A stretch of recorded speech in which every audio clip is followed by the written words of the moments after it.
الحمد لله رب العالمين، وصلى اللهم على النبي محمد وعلى آله وصحبه وسلم تسليما كثيرا. اللهم وفقنا لما تحبه وترضاه، وبعد، فسلام الله عليكم ورحمته وبركاته.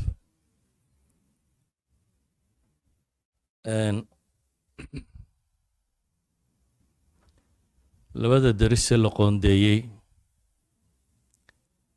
siduu walaalku sheegay waxay ku saabsan yihiin الشبهات والشهوات. madmadowga dadka diinta laga geliyo iyo dariiqa xaqa ah iyo shahawaati nafs, waxyaabaha naftu ay jeclaysato ee baadinimada keena. midna xagga caqiidadu galaa labadan shay, midna xagga acmaasha ayuu galaa inta badan. waxay culammadii hore odhan jireen labadani waa aslaa shari fi lwujuudi alinsaani bay dhahaan. sharka bini aadamkaba labadan baa u asala. waa laba xanuun oo ku dhaca qulubta qofka bini aadamka ah oo ka fogeeya ilaahay cabsidiisa. ilaa xad ay bacd alculamaa ku tilmaamaan afdalu nnaasi man lam tufsid الshahwa diinah walam tazil الshuhba yaqiinah. dadka waxa u fiican bay dhahayn ninkan diintiisa aanay shahwaatu nafsigu ka fasahaadin ama yaqiintiisa iyo iimaankiisa aanay ka khalkhalgelin shubahaadka. ay aakhira wuxuunbaa badbaadaya yowma laa yanfacu maalun walaa banuun ilaa man ata allaha biqalbin saliim. waddannada muslimka markii la joogay, marka shubahaadka laga warramo inta badan waxay ahaan jireen shubahaatu ahlilbidac. dadka bidcaadka ku dhacaa waxyaabaha qaldan ay ismoodsiiyaan inuu sax yahay ee ilaahay ku caabudaan. laakiin duulkiina halka jooga waxay inta badan iyagu la kulmaan waa shubahaatu ahlilkufr. waa madmadowga dadka laga gelinayo rumayntay diintooda rumaysan yihiin, hadday tahay arkaanuliimaankii iyo hadday sharaa'icda tahayba. ilaahay subxaanahu wa tacaala iyo rusushiisii iyo kutubtiisii iyo qiyaamaha iyo jiritaankiisa iyo ghaybkao dhan.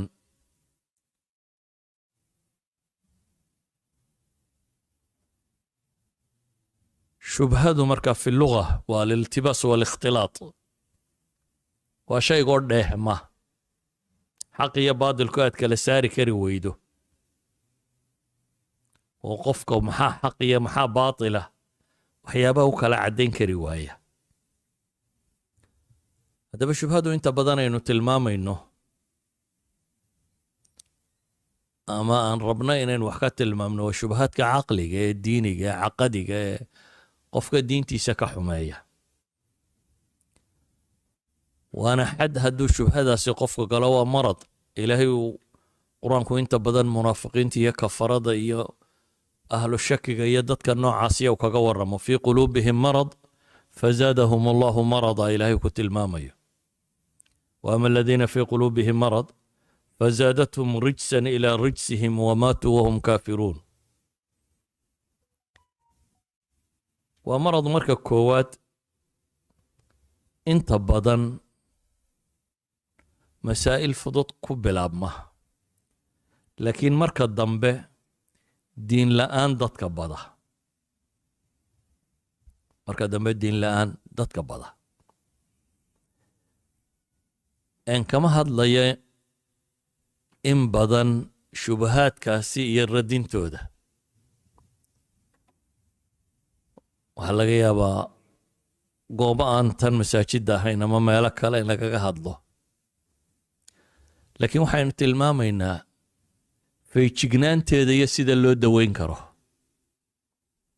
oo asiiba dadkan waaweynee waayeelka wax iyaga la gudboon.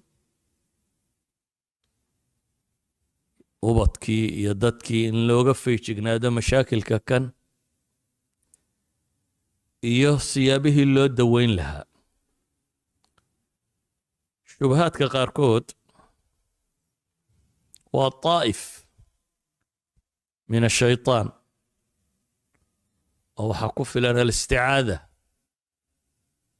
waa waxaan bini aadamka qalbigiisa degana khawaatirun ku soo dhacdaya oo inta badan qofku iskaga difaacayo sidii xadiidkii nebigu uu sheegayey inaad shaydaanka iska naartid. acuudu billahi min ashaytaan alrajiim. shubahaadka qaarkoodna inta lagu celceliyo jawaanib badan laga keeno ayay degaan dadka badh. kuwaasi waxay u baahan yihiin fas'aluu ahla dikri in kuntum laa taclamuun, in dadka aqoonta u leh waxa kan la weydiiyo. ilaahina subxaana wa tacaala kitaabka qur'aanka ah ma jirto iyo sunnada nebiga calayhi salaatu wasalaam gaala shubha ay soo arooriso aanu ka jawaabaynin.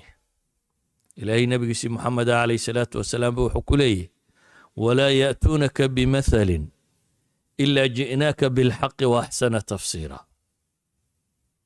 wax kastoo ay kuula yimaadaan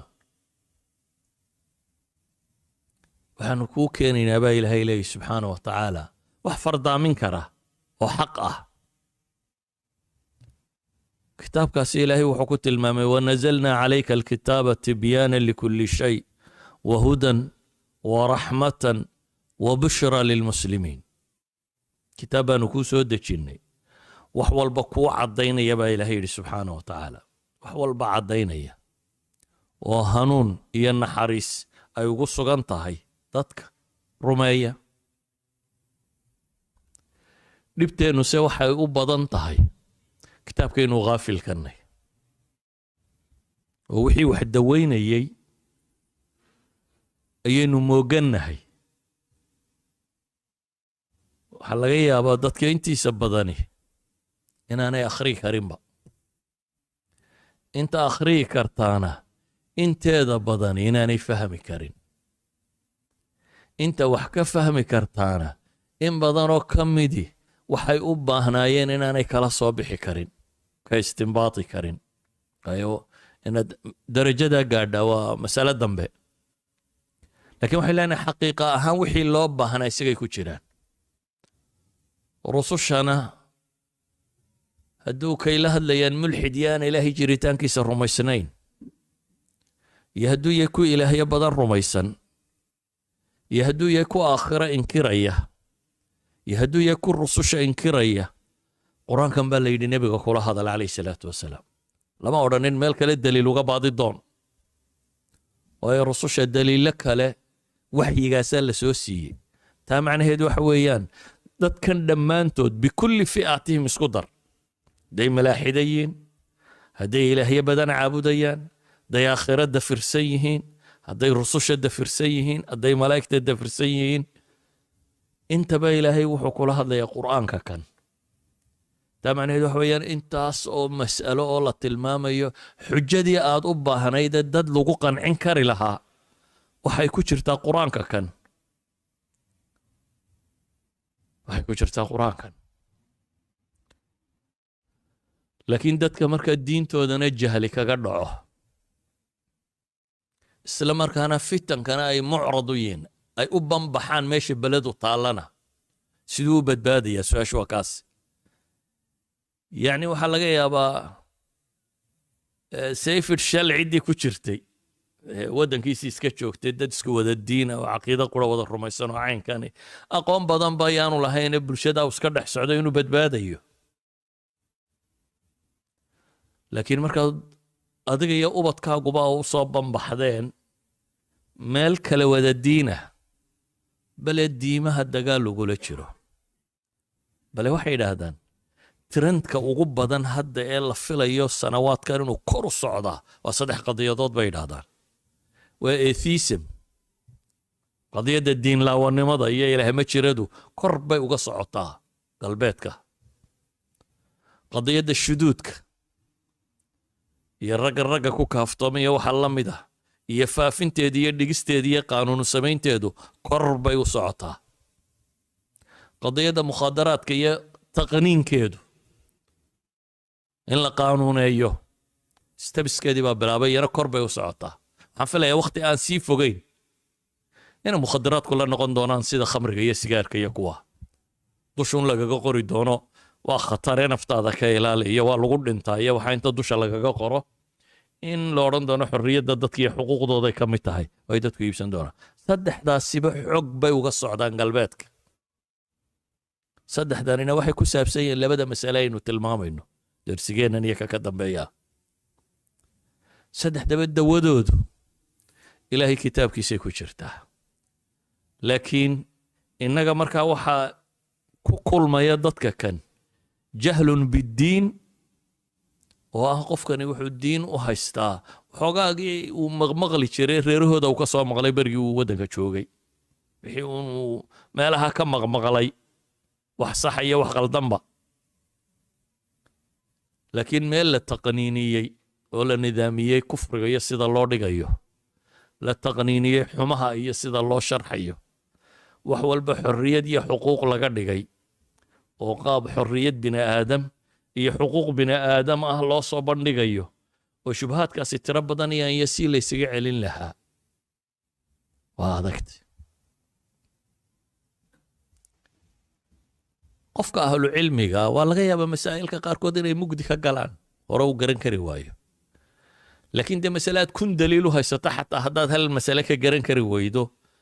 wax badan qofka kuma samaysa saa ogeed baa ilaahay qur-aanka wuxuu ku tilmaamaya wamaa yaclamu ta'wiilahu ila allah waalraasikhuuna fi lcilmi yaquuluun aamanaa bihi kullu min cindi rabbina kuwa raasikhay baa ilaahay yidhi iyagu wixii masaa'ile xagga alle ka yimi way tasliimaynaya xataa hadduu masalada hore u garan kari waayo waayo dee masaladaad kun adilla haysato hal shubho loogama tago haddaba hadda waxaa badan nabigu calayhi salaatu wasalaam xadiidkii uu tilmaamayey xudayfata bnulyamaan saxaabiga la yidhaahdaa wuxuu yidhi dadku nebiga khayrkay weydiin jireen aniguna sharkaan weydiin jiray buu yidhi anigoo ka cabsi qabo sharkaasi inuu soo gaadho dabeetana khayr baanu hadda haysanaa khayr ma ka dambayn doona shar ma ka dambayn doona haabuu nebigu yidhi khayr ma ka dambayn doona khayr baa ka dambe fiihi dar wuu soo waday nebigu calayhi salaatu wasalaam wuxuu markii dambe ku yidhi waxaasoo dhan waxaa kasii dambayn doona ducaatun calaa abwaabi jahannam man ajaabahum ilayha qadafuuh duul jahannamo dadka ugu yeedhaya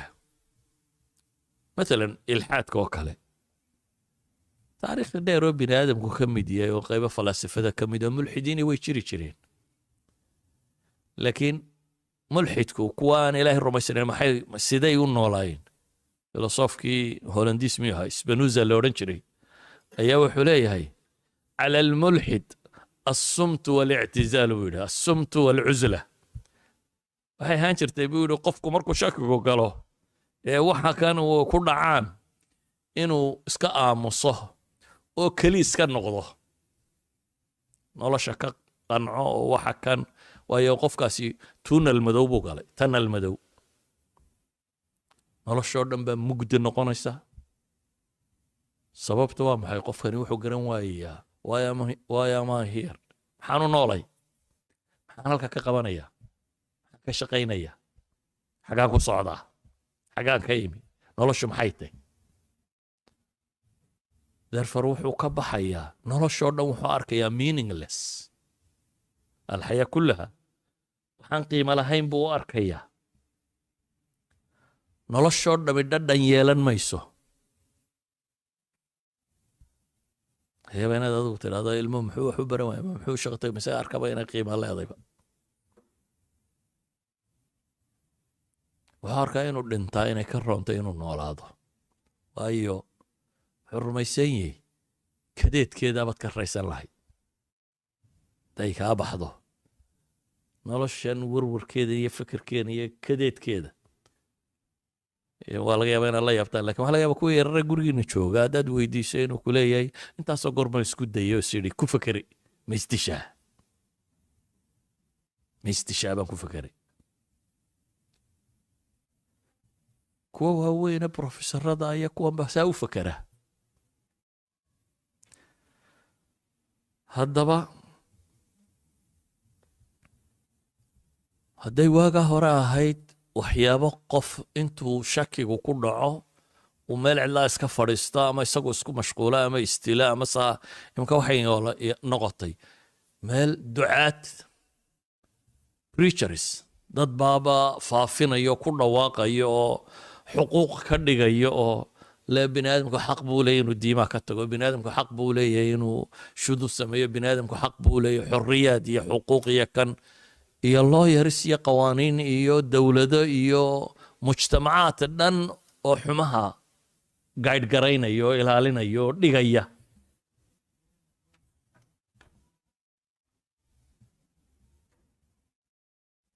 ugu horreyn ilaahay qur-aanka wuxuu inoogu tilmaamay horta inaynu ilaahay barino ربنا لا تزغ قلوبنا بعد إذ هديتنا وهب لنا من لدنك رحمة إنك أنت الوهاب إنه إلهي ويديسنا لا تزغ قلوبنا بعد إذ هديتنا إلهي أنت نهانون سكدب قلوب تيدها ويعنين كوا أنبضة هنقدقين شبهاتك هالدباء لو قرب يدتك وحيالان قلة العلم أو ضعف البصيرة بين هذا أقون درو إلهي وحي قيس له أقون درني يا أركت حما نالش اللغو أركت حمي هاي أما بصيرة دا قفكو يتدبر كيسو الليتو ويا إلهي وحكستو الدين تيسا خلافة وحكو المامية إن يتبعون إلا الظن وما تهوى الأنفس إن يتبعون إلا الظن وملأ وحا الراعي أنبا إليه والشبهات ووحي اسموتسيين حقيقة ما جرته إيا وما تهوى الأنفس وحي نفط دونطي إن نفط الله سيو فريدم إن وحي دونت السمين كرته qofku wuxuu doono inuu tijaabin karo cabbi karo fuuli karo wuxuu doono inuu samayn karo ilaahay wuxuu ku tilmaamay markaa dadka waxyiga diidani waxa ay rabaan waa labadan uun waa dadka madowga ku sugan ay professor weydii mulxida what is the meaning of life day noloshu maxay macna leedahay waa maxay macnaa noloshu maxaad u nooshay waa no answer cid ka jawaabi kartaa ma jirto waayo allihii bini aadamkana abuuray baa ka jawaabi kara un waxa loo abuuray gaadhigaa ninkii sameeyuunbaa kuu sheegi kara waxa loogu talagalay shay kasta ciddii samaysuunbaa taqaanaa laakiin shayga la sameeyey isagu ma yaqaano wuxuu u joogo therefore markay waxyiga ilaahay diidaan waxay ku soo noqdaan uun mas'ale ah lama garanayo jawaab lama hayo ma la rajaynayaa in jawaab la helo maya iyana ma jirto waayo wuxuu hadduu maadadan hor taalle laabka la geliye la wadwado hadduu dhaafo waxaa ka dambeeya jawaab ma leh cidda ka jawaabi kartaan waa alle subxaanahu wa tacaala sida ogeed baa ilaahay wuxuu tilmaamayaa walaa tattabici alhawa fayudilaka can sabiili illah ina aladiina yadiluuna can sabiili illahi lahum cadaabun shadiid بما نسوا يوم الحساب waxay ugu sii daran tahay lumista caynkaasi iyo marka haddana inta la qurxiyo magac kale la saaro bini aadamku bay yidhaahdaan abuurkiisa waxaa ka mid a bini aadamka oo ilaahay subxaanahu wa tacaala uu ku abuuray ayan kaan ha ahaadee xumaha inay naftu diiddo إلا أحد النبي يقول يا الإثم ما حاك في النفس إني نفت ديدو سيدا وجد بني آدم كو يسقون ربعين حمان السماية ما يده هذا حمان سماينا ياي جس مقع كلوب بحياه سو يسوق نعيه مثلا الدولة ده هني مركي دولة دي روم مسكينة ده وحبا يسن لقود دوليه ما يده هذا أنت الدولة ده يربانو أفك السوتش بيننا أما لما يده هذا الشدال كده ربنا ينو سوق هذا أما ينو صوب بابنو waxa la yidhaahdaa shacabka xorriyadda la siinaya iyo dictator baa magac kalaa loo bixiyaa wuxuu isku qancin karo qofkiiyo waa aqbali karaa lagu tilmaamaa xumaha marka la tilmaamayo la odhan maayo waa xumo waa xorriyad iyo waa xuquuq iyo erayo kaloo bini aadamku uu jecel iyo agtiisa qiimo ka samaynaya ayaa dheeha kalaa la saaraa si awgeed baa ilaahay wuxuu leeyahy afaman zuyina lahu suu'u camalihi afaman zuyina lahu suu'u camalihi fara'ahu xasana faina allaha yudilu man yashaa wayahdi man yashaa ilahay wuxuu tilmaamaya ma mid loo qurxiyey camalkiisii xumaa oo u arkay inuu wax fiican yahay camalkiisii xumaaba loo qurxiyey markaasuu mooday wax fiican inuu yahay kaa iyo dee ninka xaqa arkaya may siman yihin ilaahay baa faina allaha yudilu man yashaa wayahdi man yashaa idan ayuha alaxiba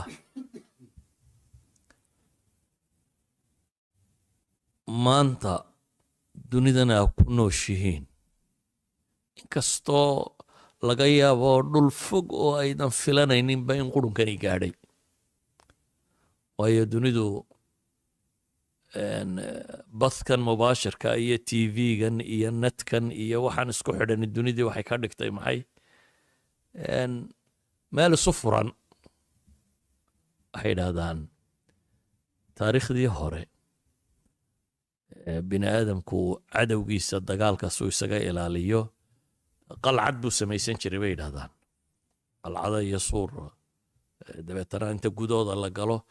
dee ninkan faraska watiyo seefka watiyo leebka watiyo wax wata aanu ku soo gaadhaynin xadaaradda waxay gaadhay bay yidhaahdeen hubkii la samaystay qalcaddaa in la dumin karo ama madfaca noqoto ama dayuuradda markaa nin meel isku qarin karaa oo oodan karaa waxay markii hore ta kale afkaarta iyo waxaasina cidda meel haddaad tidhahda ha iga soo gelinoo xad aad ka samaysato xuduud yeelato oo aad u diiddo dadkaasi inaanay fiisa la-aan meeshaada ku imanin waxay ahayd maca afkaartiisa inuu kaa joogo maxay halkaa uu kaa joogay technologiga cusub wuxuu sameeyey inaan ninnaba meel wuxuu ku qarsan karin ninnaba markaa gurigii aad adigu dhisatay carruurta iyo islaanta ku xaraysataa laga daba galay iyadoo aan cidina adiga fasax ku weydiisanin dabeetana waxay u baahdaan oo dhan meesha gudaheeda bahalka yarow gacanta ku sito ayuu ugu jiraa marka meel badanoo lagu dhuuntaa ma jirto laakiin wax waliba xal bay leeyihin wax waliba xal bay leeyihin waxa uu dadku u baahan yahay waxa weeyaan mushkiladdii waa tanoo waa aragnaaye xalkeedu muxuu yihi ma inaynu isdhiibnaabaa xalkeedu qur-aanka ilaahay wuxuu tilmaamaya wajacalnaa minhum a'immatan yahduuna biamrina lama sabaruu wa kaanuu biaayaatina yuuqinuun waxay dhahaan labadan mas'ale aayaddana ay sheegtay labadan xanuun aynu sheegnay waa dawadooda ashubahaat washahwaat shahwaatu nafsina asabr ayaa lagu daweeyaa bay yidhaahdaan waa can ilmacsiya iyo maladaadkeeda in laga sabro cibaadada in lagu sabro sabr baa lagu daweeyaa bay yidhaahdaan tan kalena dee yaqiin baa lagu daweeyaa yaqiintu adilay ku dhisan caqiida lagu daweeyaa waa in shubhada tan qofka qalbigiisa laga saaraa marka cilaajka naafica ahi inta aynan shubahaadka xabad xabad uga hadal aan la odhanin ilxaadka maxaynu ka nidhahnaa kaa maxaynu ka nidhahnaa kaa maxaynu ka nidhahnaa kaa maxay intaanad waxaa ka odhanin waxaa ka horeeya asaaska inaad binayso asaaska inaad binaysaaba ka horeysa oo ah dadkanaynu dhalle iyo ummadeenna iyo nafteennaba inaynu iqaamatulxuja cala annaas samayno inaynu marka hore dadka diinta caqiidadooda dhisno intaynan shubahaad ka reebin qofku hadduu caqiidadiisu si fiican u dhisanto shubhada wuu iska celin karaa laakiin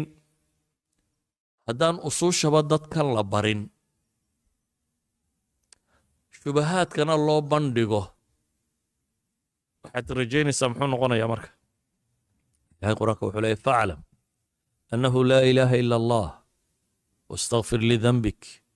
وللمؤمنين والمؤمنات والله يعلم متقلبكم ومثواكم بربا إلهي لي يقرأ أنه لا إله إلا الله أقوم بي أبا هانتي إذا وحلنا أغهرين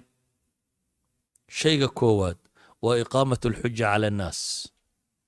وضدك أصول العقيدة إني نوردقنا أصول العقيدة إني نوردقنا هدانا دوردقين وأدكتي صدح ذا وحان شيء مدنا بينت كعلسه والله يا بس صدح ذا بين هذا تقول نعبتي إنه الماء ملحد نقضين أطربين إنه شوات كبيرين أطربين إنه دروغستي إنه عن نقضين أطربين لكن كاسي واحد شيء يسي واحد سمين سامة المامية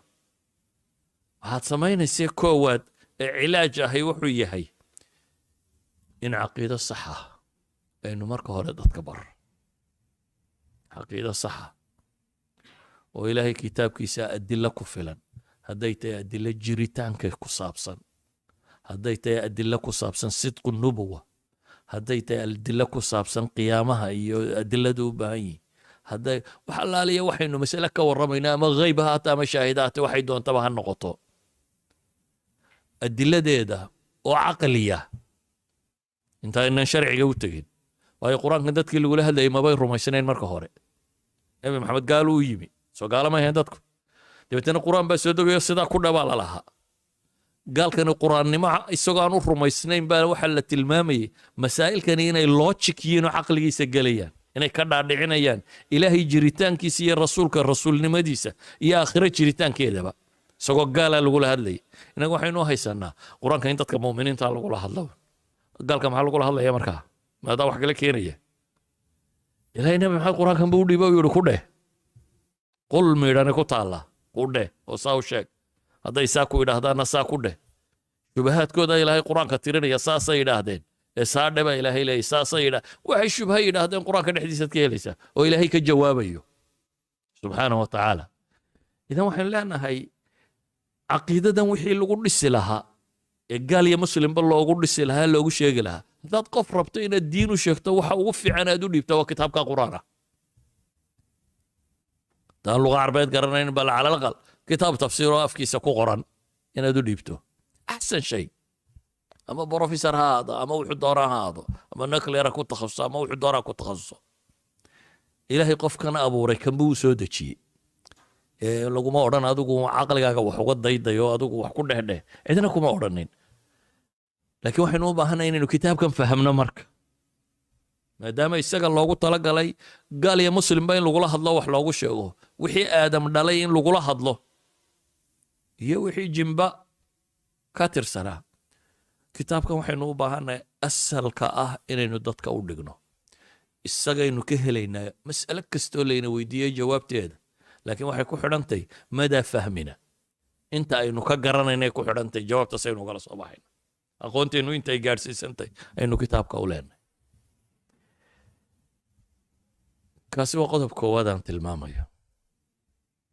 diinta inaynu dadka barro وحجتي النبي محمد لو سو ديبي كو اوغنو حتى كان رومين انو حجده كو اوغنو واي قران كو النبي عليه الصلاه والسلام حشاغ اخر انبياء ان ايمان ساعد بالله سعون اما ميد لا سعوده اما لبا لا سعودان maxay noqdeen anbiyadaasi may guulaysanin miya maya anbiyada shaqada loo diray way qabteen oo maxay shaqada loo diray waa dhowr mid uun inay noqoto inay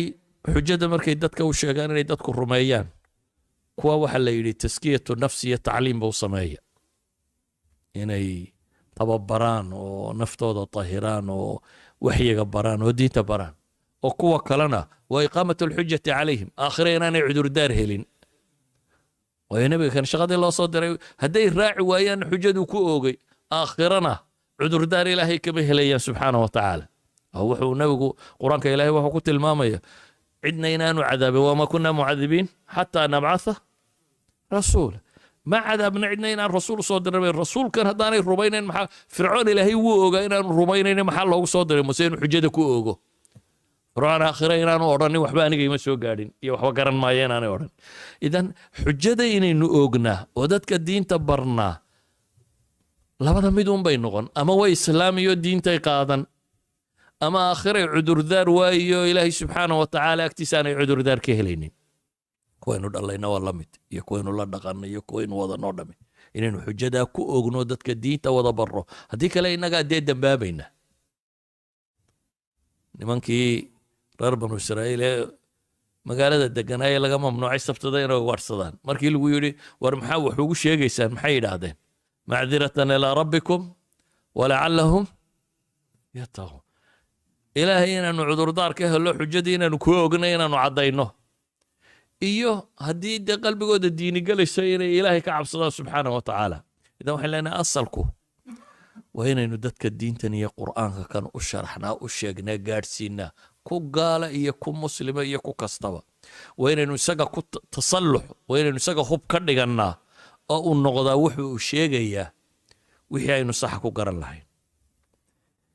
inta xanuunku ku dhacday saynu u gallaa. kow, waxaan leenahay dhallinyaradan wareertay ee afkaarta qaldane tirada badan le laga dhaadhiciyey, waxay u baahan yihiin cid la niqaashtanta ee in lasii durkiya uma baahna. inaynu intaynu ceebayno, ereyno oo fogeyno maaha. laakiin laa takunuu cawnan lishayطaani calaa akhiikum, xadiidkii imaamu axmed soo saariyo qolyo kalaba, inkastoo sanadka culammadu ay daciifiyaan, laakiin shacayb alarnawuuti duruqdiisa intuu wax isu gegeeyaa buu taxsiininaya. ninkii gacanta la jaray ee uu nebigu ka yara murugooday say sheegayaan, kaannaka karihta qaطcahu bay yidhaah, ilahay rasuulka malaa gacan goyntiisa kan waad nacday. wamaa yamnacunii buu yidhi laa takunuu cawnan lishayطaani calaa akhiikum.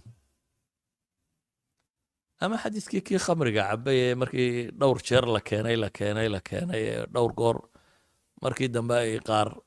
lacnadeen oo maageen, ou ku lahaa inahu yuxibu allaha warasuulah. waar ilaahay ha ugu kaalmaynina shaydaan buu nebigu tilmaamaya calayhi salaatu wasalaam. qodobka labaad waxaan leenahay itaaxat alfursa lishabaabi an yubdi kula maa cindah, inaynu ka waran siino oo fursad siino. bal ninkan waxa madaxiisa ka guuxay oo dhan inu soo bandhigo, waxba inaanu la khajilin. hadduu markuu erayku yidhahda afka kaga boodo, dee wixiisii wuu la aamusi, laakiin way ku duugan yihin, waxba kamaa daweynin, waa ku duugan yihin. weliba waxay u badantay inay ku sii badato uun cid dambana aanu wax weydiinin, bale gruubkii iyagu negatifeka u sharxayay inuu ku sii xidhmo unu ay shubahaadka ku sii badiyaan, cid shubhadan ka saartana aanu haysanin. sida awgeed nabiyullaahi moxamed calayhi salaatu wasalaam gaal baa u yimi, ay carabi u soo dirtay. waa gaal loo soo diray inuu nebi moxamed calayhi salaatu wasalaam diinta ka saaro. aduu ka fiirso, cutba bnu rabiica abalwaliid waxaa loo soo diray inuu nebi maxamed diinta ka saaro. dabeetna nebiga intuu yimi proposals buu la yimi,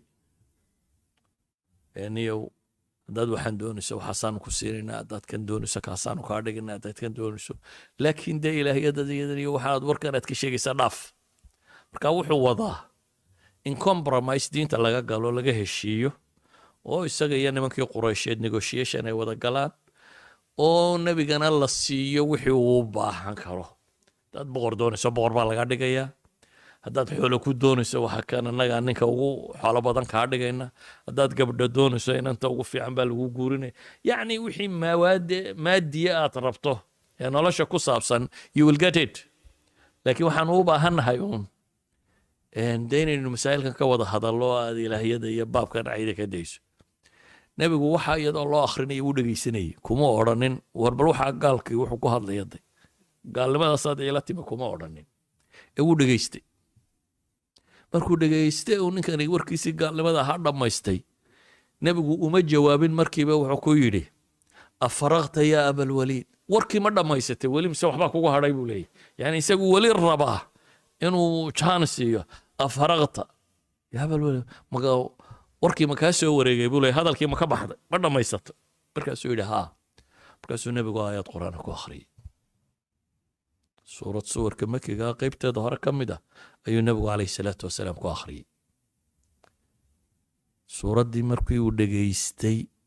ayuu nin carbeedoo afkana garanayaba hay wuu isbedelay. dabeetana nimankii carbeed markuu noqday waxay dhaheen wallaahi rabiica bnu cutbata bnu rabiica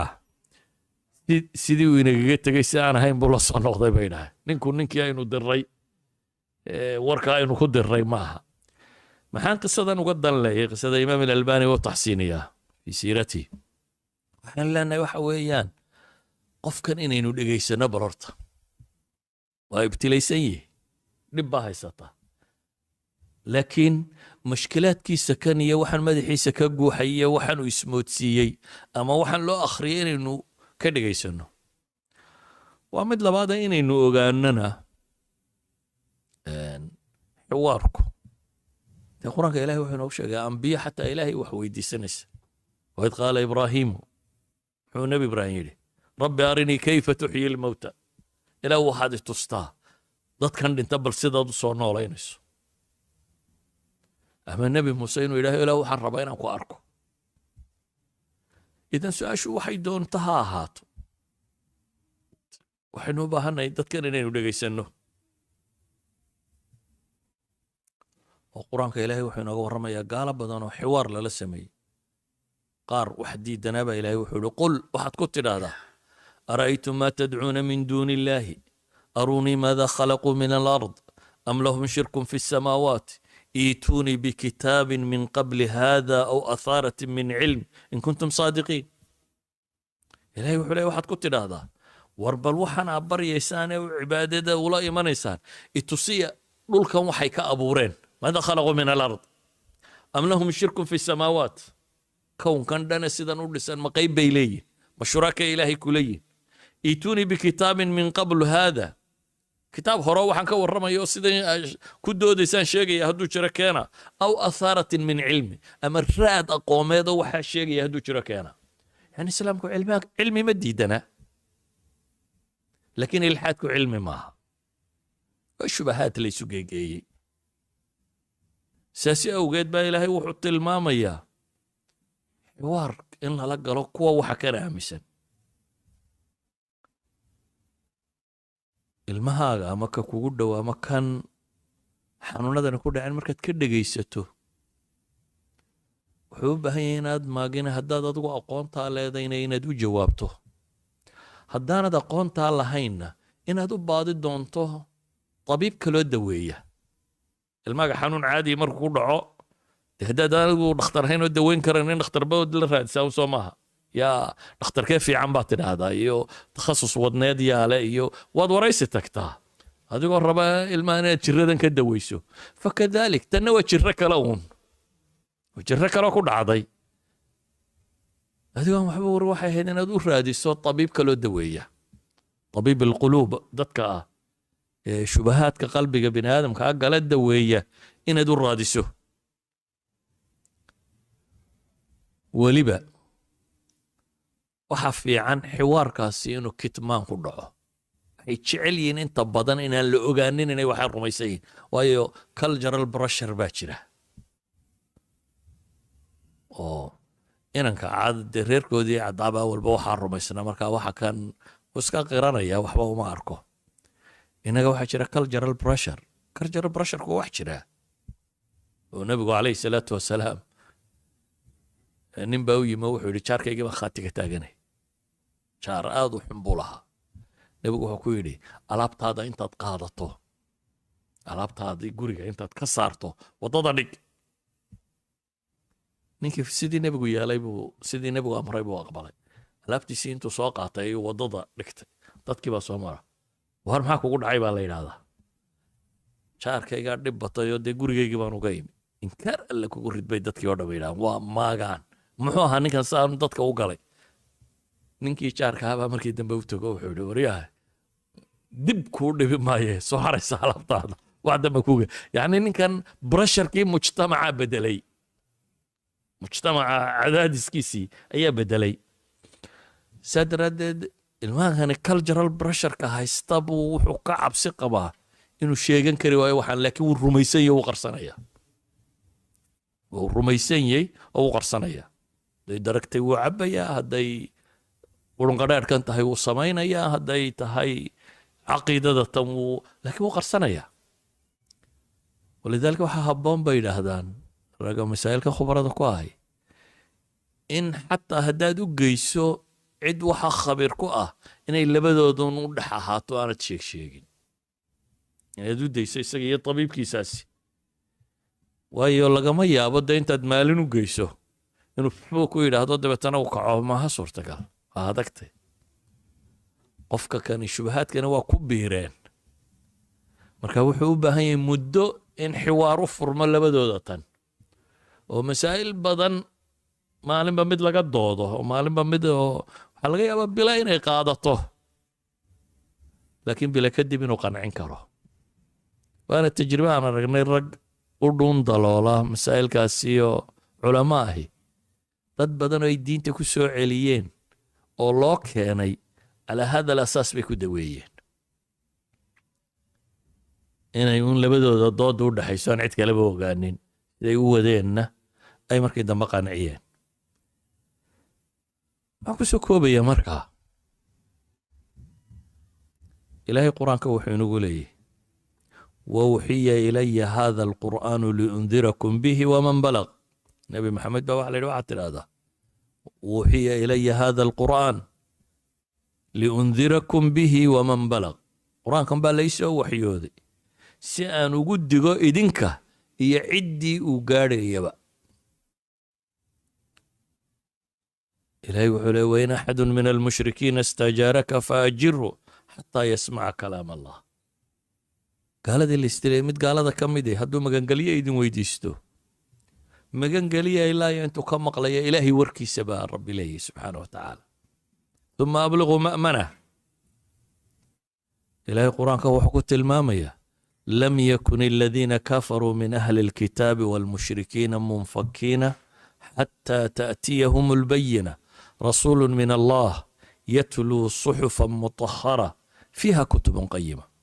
may ahayn may noqdeen nimanka gaaleed iyo kuwa ahlu kitaabkuba inay qalloocooda iyo diin xumadooda ka baxaan may suurto gasheen ilaa iyo uu timi maxay bayinada cad waa maxay rasuulu min allahi yatluu suxufan mutahara rasuul xagga alle ka yimi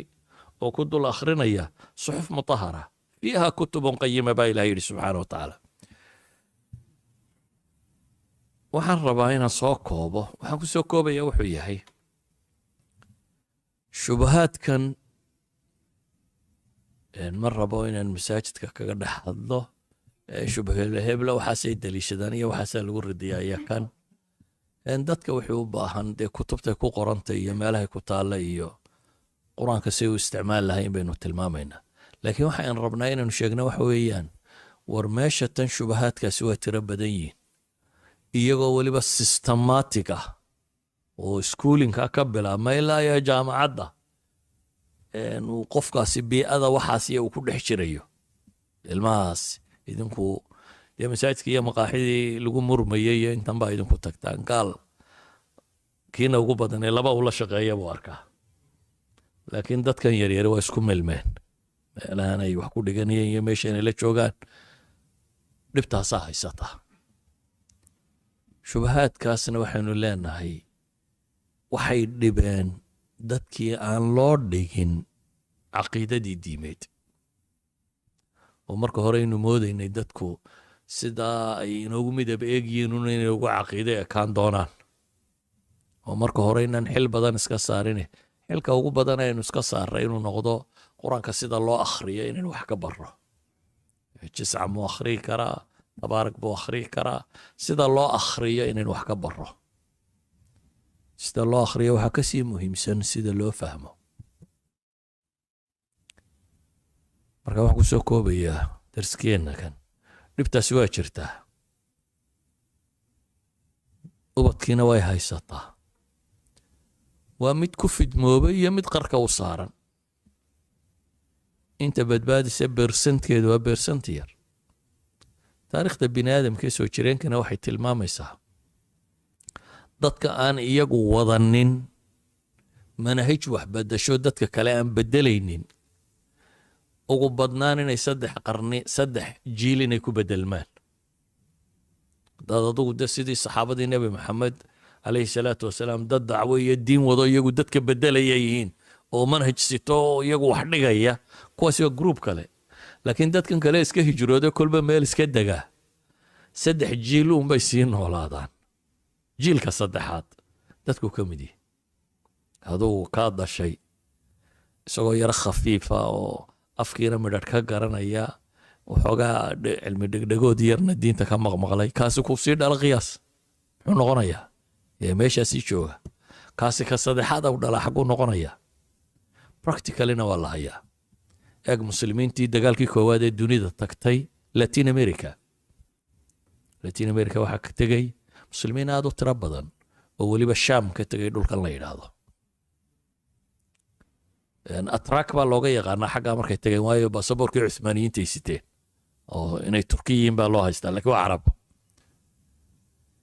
marka laga eego xagga dhaqaalaha iyo waxa iyo madaxnimada iyo waa madax waa kuwii wadanadan latin america raggii xukumayey carlos mancim iyo hebel yani raggii xukumayey marka xagga lacagta laga eegana waa tujaarta ugu waaweyn laakiin xagga diinta marka laga eego way tirtirmeen xataa masaajidu california imika masaajidadan ku yaala qaar ka mid a masaajidii waagaa hore muslimiintaa hore tagtay ay dhisteen qaar ba hadda barking ah masaajid 7 dabaqaa jiro hadda barking ah waa barking gawadhida lagu xidhayo xagga sarena calaamadihii muslimka ee kursiya waxbaa ku qoran barkinga markaad halkaa kaga soo socoto waxa suran calaamadaa suran islaamiyo tilmaamaya kuway sii dhaleen unba iibsaday masaajidkiina ila iyagu masaajid ba may rumaysanayn daarun awowyadoodii hore ka tegeen bay hayde waxaan uga dan leeyahay haddii la waayo waxaan cid iska xil saarta oo wax bedesha oo wax dhigta oo dadkana ilaalisa haddii la waayo 3 gruubaan imika idiin sheegaya unbay ka mid noqon doonaan 3 gruube trendka ah aan leenahay waa trendiska socda ayay ka mid noqon doonaan in ilaahay dafirta in qoomamka aan la garanayn ku biirta in daraga iyo waxa ka shaqaysa noocaas uma wakaan doonaan waxa quray ku badbaadi karaan dadkaynu u niminaynu ku badbaadin karnaa waa inaynu diintan sheegno inana isu sheegno kuwan aynu u nimina aynu u sheegno oo ilaahay kitaabkiisa dadka ugu yeedhno wax kastoo xanuunoo jirana ilaahay qur-aanka wuxuu ku yidhi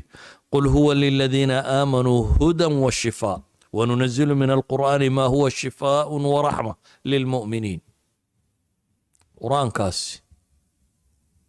wuxuu u yahay dadka mu'miniinta hudan wa shifaa shifaaun lima fi suduur laabta waxa xanuun galo oo dhan midda weeyaan qur-aan baanu soo dejinay baa ilaahay leeyahay caafimaad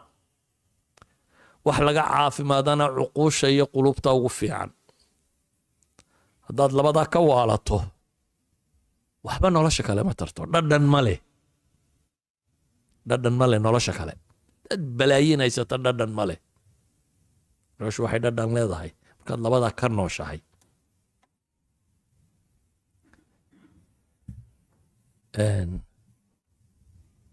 khitaaman lidars dhibtaasaa jirta dawadiina ilaahay kitaabkiisay ku jirtaa labadaa wax baynu u baahanno taxsiin inaynu samayno marka hore badbaadinno intaanay waxaas ku dhicin iyo marka labaad oo ah cilaaj fiican inaynu samayno sala allahu calaa muxamedin wala alihi wasaxbihi wasalam